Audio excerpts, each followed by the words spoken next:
სიუჯის სკოლაში გაიმართა მეშვიდე კლასელთა მიერ შექმნილი თხზულდებების კრებულის პრეზენტაცია. კრებულის სახელწოდება არის „ადგილის გარემოება“.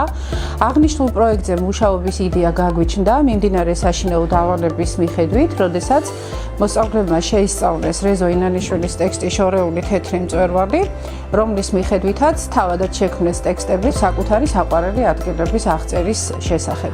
აღნიშნული საშინაო დავალებები იყო ძალიან ემოციური და შთამბეჭდავი და შესაბამისად გაგვიჩნდა იდეა, რომ კრებულის სახით დაგვებეჭდა. დღეს სწორედ ამ კრებულის პრეზენტაცია გაიმართა.